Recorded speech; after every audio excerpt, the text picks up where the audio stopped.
Hello everyone. So here we are back with another video. So particularly for this video we are going to start a new lesson from a history text, that is the making of global world. तो अभी तक हम लोगों ने कौन कौन से lessons complete कर लिए हैं इज लाइक नेशनलिज्म या nationalism in Europe, rise of nationalism in Europe, फिर उसके बाद में national movement in Indo China, और उसके बाद में हम नेशनलिज्म इन इंडिया पढ़ चुके थे.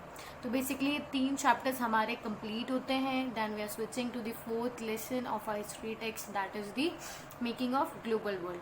तो स्टार्टिंग ऑफ द चैप्टर पहले तो रूल है कि इसकी इंपॉर्टेंस के बारे में हमें बात करनी है. तो ऑफकोर्स अगर 2020 वाले स्टूडेंट्स जो है जो एग्जाम्स 10th स्टैंडर्ड अपीयर करेंगे 2020 एंड 21 में, उनको ये चैप्टर्स, ये वाला पर्टिकुलर चैप्टर जो है वो CBSE एग्जामिनेशन के अकॉर्डिंग तो नहीं पढ़ना है. मतलब सिंपली इन शॉर्ट अगर मैं बोलूँ तो ये चीज़ आपको पहले ही मैं एक सेपरेट वीडियो के थ्रू समझा चुकी थी. फिर भी बता देती हूँ कि ये चैप्टर जो है वो CBSE बोर्ड में नहीं पूछा जाएगा तुमसे, ठीक है. पर इसमें भी कुछ ऐसी चीज़ें हैं जो बहुत ज़्यादा ज़रूरी है हमारे लिए. इसके अंदर भी World War I आएगी, World War II आएगी, बहुत सारे कुछ एक रिफॉर्म जो है, एक वर्ल्ड जो है वो ग्लोबल मैनर में किस तरीके से चेंज होता है, किस में कैसे ग्लोबली कन्वर्ट होता है. काफ़ी इंटरेस्टिंग सा, काफ़ी ईजी सा, काफ़ी अच्छा सा चैप्टर है ये. तो NTSC प्रोस्पेक्टस से हम लोग कोई भी टॉपिक, कोई भी यूनिट नहीं स्किप करने वाले हैं. Okay, so let's begin. So starting में देखो, मैंने हमेशा तुम्हें बोला है कि जब कभी भी हम लोग ना लेसन स्टार्ट करते हैं तो हम लोग पहले स्टार्टिंग से ही उसके टॉपिक से, उस लेसन के हेडिंग से उसको समझने की कोशिश करते हैं, ताकि क्या होता है ना कि लेसन भी मतलब आपको एक आइडिया मिल जाता है कि आगे आके मतलब लाइक आगे आपको चैप्टर के अंदर क्या क्या चीज़ें पढ़नी है, एक ओवरऑल स्केच मिल जाता है. What I feel. तो the making of global world के अंदर बहुत सिंपल सा सिनेरियो है. सी अगर आप वर्ल्ड मैप को देखते हो तो उसके अंदर जो लैंड मासेस दिखेंगे, जो कॉन्टिनेंट्स दिखेंगे, वो स्कैटर्ड दिखेंगे. ओके, वो वेल कनेक्टेड नहीं है. अगर हम बात करें तो हमने हमारी कंट्रीज़ को भी एक बाउंड्री में डिवाइड कर दिया है कि ये पार्ट जो है वो इंडिया का है, ये पार्ट चाइना का है, ये पार्ट पाकिस्तान का है, ये पार्ट नेपाल का है, ये बांग्लादेश का है, सिमिलरली. ओके, तो अब ये वर्ल्ड जो है वो एक ग्लोबल कैसे, मतलब ग्लोबल वर्ल्ड कैसे बना है, मतलब यहाँ जो टर्म आपको बहुत ज़्यादा स्पेसिफिकली समझनी है या रिलेट करना है हमें पूरा chapter, is will be from globalisation. Okay, तो ग्लोबलाइजेशन का मतलब आप लोग सब बहुत अच्छे से जानते हो. आप लोगों ने ये मतलब इकोनॉमिक्स वगैरह में भी टर्म्स वगैरह पढ़ी हुई है पहले से, ग्लोबलाइजेशन क्या होता है, ज्योग्राफी में भी पढ़ी हुई है, ठीक है. तो अब ग्लोबलाइजेशन का मतलब समझो, वापस से रिपीट कर रही हूँ मैं इस चीज़ को. तो ग्लोबलाइजेशन का सबसे पहली चीज़, the movement of people and goods and services across the nation. अब जैसे बहुत सिंपल से इसके अंदर समझते हैं, लास्ट ईयर की इकोनॉमिक्स याद कर लेना, इसी ईयर की इकोनॉमिक्स याद कर लेना. तो उसमें ग्लोबलाइजेशन जो टर्म थी हमारी, तो उसमें क्या था कि ग्लोबल का मतलब क्या होता है, पूरे ग्लोब के अंदर मूवमेंट. तो ये पूरे ग्लोब के अंदर जब एक कंट्री दूसरी कंट्री से कांटेक्ट करती है, ठीक है, कम्युनिकेट करने की कोशिश करती है, वहाँ पर एक्सचेंज ऑफ गुड्स होता है, एक्सचेंज ऑफ पीपल होता है, एक्सचेंज ऑफ टेक्नोलॉजी होता है, तो उसे हम लोग ग्लोबलाइजेशन बोलते हैं, राइट. ग्लोबलाइजेशन किसी भी रीज़न से हो सकता है. For example, if I want to go to America, maybe like for my dream I could go, for pursuing my education I could go, for job purpose I could go, for medical treatment I can go. Okay, तो जब हम लोग एक country से दूसरी country में movement करते हैं पीपल, गुड्स एंड सर्विसेज का, तो उसे हम लोग ग्लोबलाइजेशन बोलते हैं. ओके, तो ये जो ग्लोबलाइजेशन चीज़ है, ऐसा नहीं है कि ये मॉडर्निटी के साथ आया, ये डेवलपमेंट के साथ में आया है, ठीक है. ग्लोबलाइजेशन जो है वो काफ़ी एंशिएंट फिनोमेना है. अगर हम इस एंशिएंट फिनोमेना को एग्जाम्पल के थ्रू समझने की कोशिश करें कि कैसे ये एंशिएंट फिनोमेना है, तो 15th सेंचुरी में देखो बेटा, जो बहुत इजीली एग्जांपल्स दिए हुए हैं, जो क्या बोलते हैं, क्रिस्टोफर कोलंबस हुए, इन्होंने अमेरिका की डिस्कवरी की थी. वास्को ड गामा हुए, इन्होंने इंडिया की डिस्कवरी की थी, ठीक है. तो ये बहुत मतलब लाइक एग्जांपल शो करता है कि जो ग्लोबलाइजेशन जो फिनोमेना है ये आज डेवलप होकर के नहीं आया है हमारे सामने, ये काफ़ी ज़्यादा पुराना है. अगर मैं इसकी भी बात करूँ भी और भी आपको क्लियरली समझना है, तो अब ये देखो, जो ब्रिटिशर्स थे, ब्रिटिशर्स से भी पहले कौन आए थे हमारे इंडिया में, पोर्टुगीज़ आए थे. वो क्यों आए थे, या उन्हें क्या ऐसी चीज़ यहाँ पे पसंद आई थी, वो आए थे मतलब वो ट्रैवल करके वो डिस्कवर करना चाहते थे, ट्रेड करना चाहते थे हमारे इंडिया के साथ में, राइट। तो यहाँ आए तो उन्होंने देखा कि यहाँ के स्पाइसेस हुए, यहाँ के टेक्सटाइल्स हुई, वो काफ़ी ज़्यादा अच्छी है, ठीक है। और उसको फिर ढूंढते ढूंढते उसके पीछे पीछे ब्रिटेन भी यहाँ पर आ गया, राइट। तो फिर अब जब इंग्लैंड यहाँ पर आता है तो फिर यहाँ पे लाइक वही कॉलोनाइजेशन वगैरह हो जाता है। तो ये जस्ट एन एग्जाम्पल है कि जो ग्लोबलाइजेशन है ये कोई मॉडर्न फिनोमेना नहीं है, काफ़ी एंशिएंट टाइम से, काफ़ी पुराने टाइम से भी ये चलता आ रहा है। और अगर आप इसको अगर देखोगे तो हमारे लाइक हम लोग बोले ना जो होली बुक्स होते हैं उसमें भी काफ़ी ऐसे इंसिडेंट्स जो है वो एग्जाम्पल के फॉर्म में शो किए गए about globalisation, that people use to move from one country to the other, ठीक है, फॉर वेरियस प्रोस्पेक्टिव्स वो मूव करते थे। तो अब ये जो मॉडर्न एरा है इसके अंदर तो globalization and industrialization has brought a big और devastating change into the lives of human beings, ठीक है। आज के टाइम पे तो हम कैसे समझ सकते हैं, लाइक हमारी एजुकेशन, हमारा मेडिकल सिस्टम, ठीक है, हमारा लाइक ट्रैवल एंड टूरिज्म वगैरह में बहुत सारे ऐसे फैक्टर्स हैं जो ग्लोबलाइजेशन की वजह से काफ़ी ज़्यादा ईजियर हो गया। लाइक आप फैक्ट्रीज़ वगैरह देखो, और इसको बहुत ईजिली समझोगे तो अब आप लोग चाइना वगैरह के बारे में जानते हो जो ग्लोबली ट्रेड करते थे। ऐसी काफ़ी कंट्रीज है, मतलब अगर मैं कितने अगर एग्जाम्पल्स भी लेने की कोशिश करूँ, अगर मुझे एक चॉकलेट भी खानी है तो एक वो चॉकलेट में भी काफ़ी वैरायटीज़ हो जाएगी जो अदर कंट्रीज से हमारे इंडिया में आएगी। एक सेलफोन अगर मुझे ख़रीदना है तो अगर मैं देखूँ तो उसमें इंडियन कंपनीज जो है वो फिर भी कम लाइक बोलते हैं ना, कम आपको लाइक चॉइसेस देगी। अगर वही अगर हम लोग उसमें भी हमारे इंडियन मार्केट में काफ़ी ऐसे जो स्मार्टफोन्स वगैरह जो हैं वो फॉरेन कंट्रीज से हैं, ठीक है। तो ये एक मतलब लाइक सेंस हमें बताता है कि ग्लोबलाइजेशन एंड इंडस्ट्रियलाइजेशन जो है उसने हमें काफ़ी ज़्यादा कनेक्टेड भी बना दिया है वर्ल्ड से, और उसकी वजह से हमारा जो ट्रेडिंग है, बिजनेस वगैरह जो है वो और भी ज़्यादा एक्सपैंड हो गया है। तो हम लोग चलो अभी मॉडर्न एरा का तो आप लोगों को पता है, हम लोग रह रहे हैं, हम लोग देख रहे हैं तो हमें समझ आता है। अब प्री मॉडर्न वर्ल्ड की क्या सिचुएशन है, प्री मॉडर्न एरा का क्या सीन है वो हम लोग देखते हैं, ठीक है। अब प्री मॉडर्न वर्ल्ड के अंदर आप लोग जो लोग हैं, जो ग्लोबलाइजेशन होता था वो जनरली 3 चीज़ों पे होता था। पीपल यूज टू ट्रैवल, और जब वो ट्रैवल करते थे तो उनके साथ में उनका खाना भी ट्रैवल किया करता था, और अब वो जाएंगे तो वो अपने साथ में डिसीजेस को भी कैसे किस तरह से कैरी किया करते थे। तो वो सारी चीज़ें हम लोग 1 to 1 पढ़ने वाले हैं, okay. So startingly with the school, sorry not with the school, starting with the silk route. अब मैंने पहली चीज़ आपको बताई थी ट्रैवल, ठीक है। तो उस टाइम पे सबसे बड़ा एक इम्पॉर्टेंट रूट हुआ करता था जिससे बहुत सारे लोग ट्रैवल किया करते थे। It was an ancient network of trade routes, ठीक है। सिल्क रूट बहुत इंपॉर्टेंट बताया गया। अब बहुत तुम्हारे दिमाग में ना बहुत सारे क्वेश्चन आने होंगे कि मैम आपने इसको सिल्क रूट क्यों बोला है, ये वो बहुत सारा नाम क्यों आया। तो पहले तो समझो जो सिल्क रूट है बेटा, ऐसा है मतलब ये जो है ये 15th सेंचुरी से भी काफ़ी पहले का है, लाइक क्रिश्चियन एरा के टाइम का है, और इसको हम लोगों ने लगभग 15th सेंचुरी तक यूज़ किया है, ठीक है। इसका ड्यूरेशन तुम्हें बताया। अब इसका जो एक्चुअली रूट है, मतलब अगर आप इसको समझने की कोशिश करोगे तो ये काफ़ी पुराना एंशिएंट रूट है जो कनेक्ट करता है। देखो कौन कौन से एरियाज़ को इसने कनेक्ट किया हुआ है। यहाँ से अगर आप देखोगे तो एशिया को इसने कनेक्ट किया हुआ है, यूरोप से, इधर से बाद में नीचे अफ्रीका वगैरह में काफ़ी मतलब एरियाज़ भी आप देखोगे, ऑस्ट्रेलिया वगैरह इधर हुआ, ठीक है। काफ़ी वेल कनेक्टेड था और काफ़ी बड़ा था, जो लोग यूज़ किया करते थे, मतलब लाइक खुद भी ट्रैवल करने के लिए भी करते थे, अपनी गुड्स को ट्रैवल करवाने के लिए भी करते थे, ओके। बेसिकली जो था, अब इसका नाम सिल्क रूट क्यों था वो भी समझने की ज़रूरत है। तो सिल्क रूट अब एक्चुअली इसलिए था कि जब इनिशियली इस रूट को डेवलप किया गया था तो पहली चीज़ तो ये चाइना के सिल्क का, चाइनीज सिल्क को यहाँ से ट्रांसपोर्ट किया जाता था, एक्सपोर्ट किया जाता था इस रूट के थ्रू, तो इसका नाम पड़ गया सिल्क रूट। फिर धीरे धीरे क्या हुआ, हमने हमारे इंडियन स्पाइसेस जो हैं, हमारे टेक्सटाइल्स जो हैं वो भी हमने इसके थ्रू एक्सचेंज करना स्टार्ट कर दिया था। अब ऐसा नहीं है कि केवल इससे जो है वो गुड्स ही ट्रांसपोर्ट होते थे, इससे लाइक अगर मैं बोलूँ तो टेक्नोलॉजी हुई, आइडियाज़ हुए, डिसीज़ हुआ, मतलब बहुत सारे लाइक हम लोग बोलते हैं ना पॉलिटिकल व्यूज़ वगैरह हुए, फिलोसफीज़ हुई, काफ़ी ऐसी चीज़ें जो थी वो डिसीजेज़ वगैरह, फूड्स वगैरह, बहुत सारी ऐसी चीज़ें थी जो इसके थ्रू ट्रैवल कर रही है। तो मतलब ये one of the most important, one of the most largest network बोल सकते हैं हम लोग इसको, इस रूट को बोल सकते हैं, ठीक है। जिसमें लाइक हम बोल सकते हैं उस टाइम पे जो 15th सेंचुरी की बात करते हैं हम लोग, या प्री मॉडर्न वर्ल्ड की बात करते हैं, उस टाइम पे इसका काफ़ी ज़्यादा इमेंस रोल हुआ करता था to connect people from one place to another, like global world को कनेक्ट करने के लिए, ओके।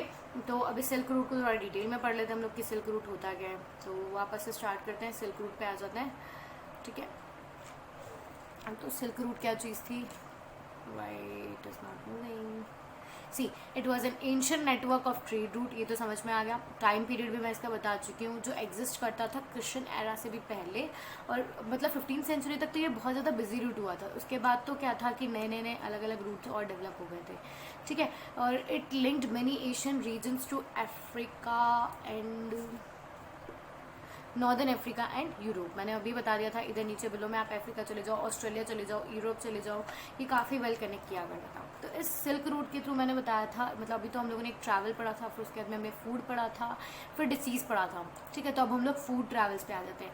अब सी ऐसा हुआ करता था कि अब मतलब एक चलो इमेजिन कर लो ना, लगभग कि हम लोगों ने अभी लंच में क्या खाया था, डिनर में आप लोगों ने क्या खाया होगा। तो आप जो वेजीज खा रहे हो वो ऐसा नहीं है कि जैसे हम पोटैटो की बात कर रहे हैं सिंपली, जो बहुत ज़्यादा लगभग लोगों की फेवरेट होती है। तो पोटैटो ऐसा है कि वो इंडियन फूड नहीं है, वो ट्रैवल करके आया है हमारे यहाँ पे, ठीक है। इंडियन ओरिजिनेटेड नहीं है। हम पोटैटो की भी एक स्टोरी हमें पढ़नी है यहाँ पे।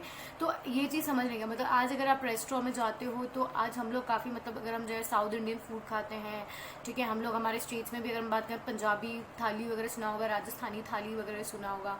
उसके अलावा भी अगर मैं बात करूँ तो अगर आप जब हम जाते हैं, अगर हम फास्ट फूड्स खाते हैं तो हम लोग इटालियन फूड वगैरह भी खाते हैं, हम लोग मैक्सिकन फूड भी खाते हैं, फाइन। तो ये सारी चीज़ें कॉन्टिनेंटल वगैरह बहुत सारी चीज़ें तो हम लोगों ने खाया होगा ना, ठीक है। तो ये आज हमारे इंडिया में अवेलेबल कैसे हैं? तो लोग जब एक जगह से दूसरी जगह ट्रैवल किया करते थे तो वो अपने साथ में अपने वहाँ का फूड जो है वो अपने साथ लेकर के दूसरी जगह जाते थे। अगर जनरली अगर मैं बात करूँ तो आज ठीक है, आज हम लोग हमारे घर में नॉर्मली क्या खाते हैं, दाल रोटी दाल चावल खाते हैं।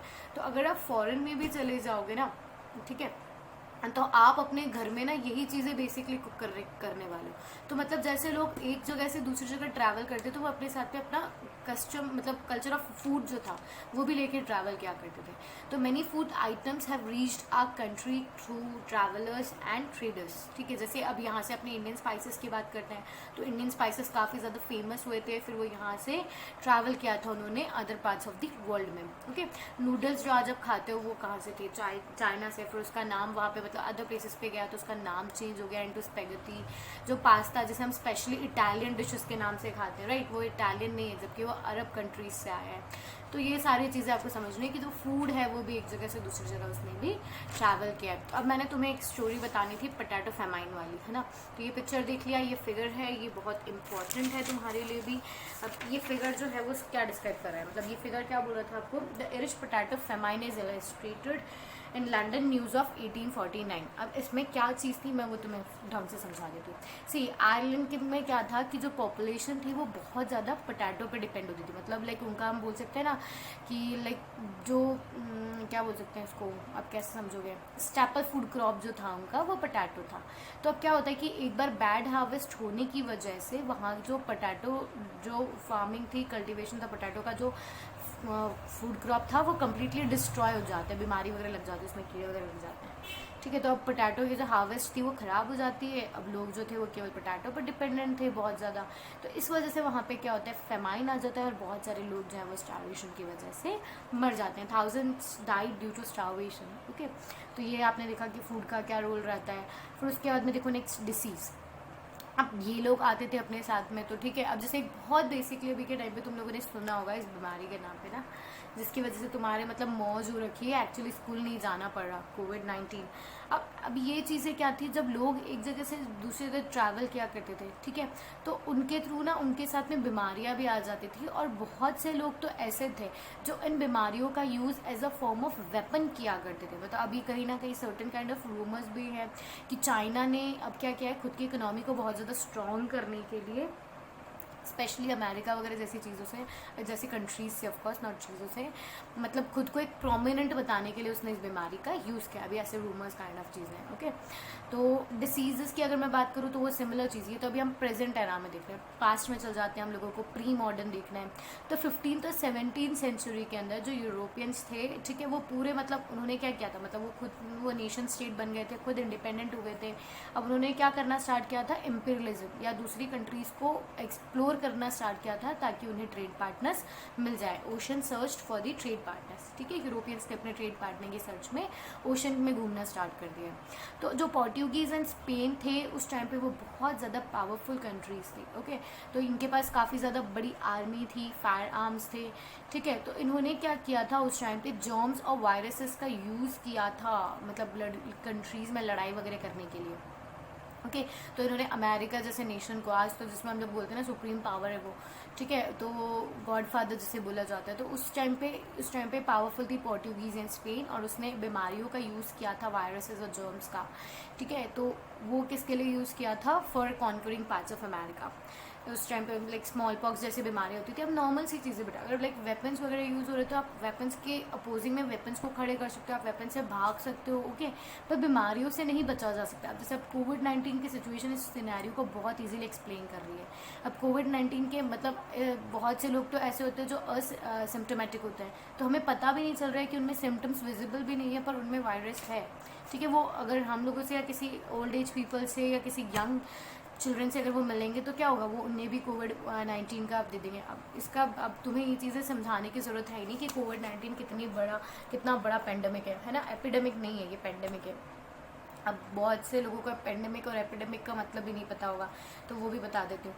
एपिडेमिक जो होती है वो लिमिटेड एरियाज़ में होती है, लाइक जैसे अगर हम लोगों ने बोला था आयरलैंड का जो फेमाइन आया था, ठीक है, वो क्रॉप वगैरह ख़राब होने की वजह से वहाँ पे बीमारी वगैरह हो गई थी जिसकी वजह से, तो वो एक पर्टिकुलर प्लेस पे था, तो वो एपिडेमिक होता है। और पेंडेमिक जो होता है वो ग्लोबल होती है, मतलब काफ़ी लार्ज एरियाज़ में होते हैं वो, ओके। तो वो पेंडेमिक था।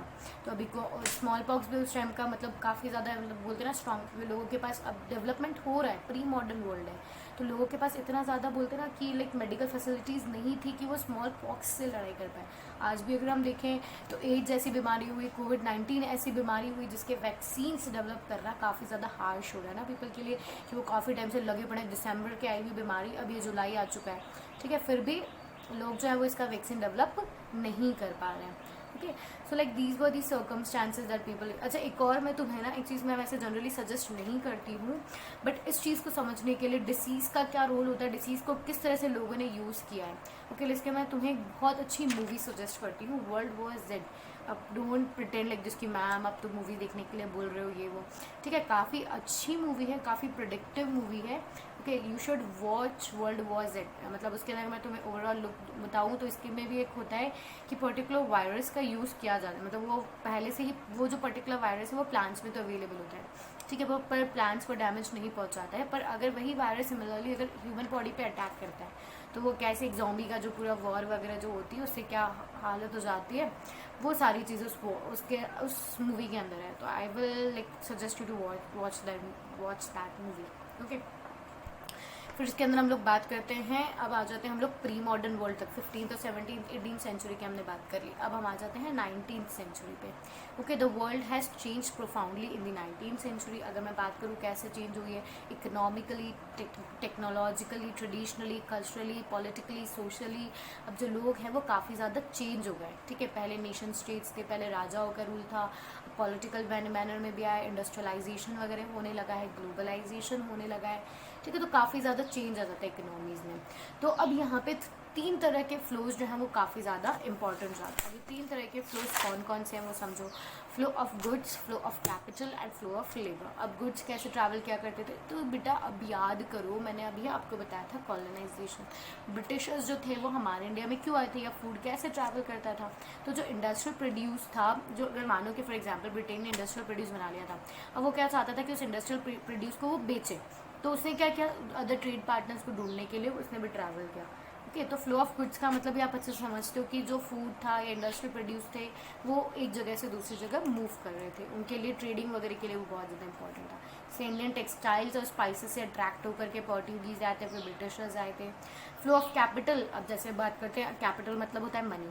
अब अमेरिका जैसे कंट्रीज़ जो काफ़ी ज़्यादा रिच थे, ठीक है, अब उन्होंने क्या किया, दूसरी कंट्रीज़ में जा कर के इन्वेस्ट करना स्टार्ट किया। जैसे आज के टाइम पे भी देखते हो ना कि लाइक MNCs होती है वो हमारी कंट्री में आकर के सेटअप होती है, बिजनेस करती है, ट्रेडिंग करती है, तो वही सारी चीज़ें पहले भी हुआ करती थी। फ्लो ऑफ लेबर, अब इसको वर्ल्ड वॉर 1 से भी अगर आप देखोगे तो काफ़ी क्लियर हो जाएगा सिनेरियो कि वर्ल्ड वॉर 1 के अंदर भी क्या था कि भाई ब्रिटेन में लड़ाई हो रही थी, ब्रिटेन इन्वॉल्व था ब्रिटेन इन्वॉल्व था वर्ल्ड वॉर 1 में। तो अपने यहाँ से 13 लाख पीपल जो थे वो in the form of soldiers वहाँ गए थे ब्रिटेन की तरफ से लड़ने के लिए, ठीक है। और उस टाइम पे भी आप ऐसा भी देखोगे कि अब लाइक एक इकोनॉमिकल चेंज भी आ रहा है, मतलब अब ग्लोबल चेंज भी क्या आ रहा था, टेक्नोलॉजिकल रिफॉर्म भी समझ सकते हो कि लोग जो थे वो अब एग्रीकल्चर सेक्टर छोड़ करके इंडस्ट्रियल सेक्टर की तरफ बढ़ रहे थे, ठीक है।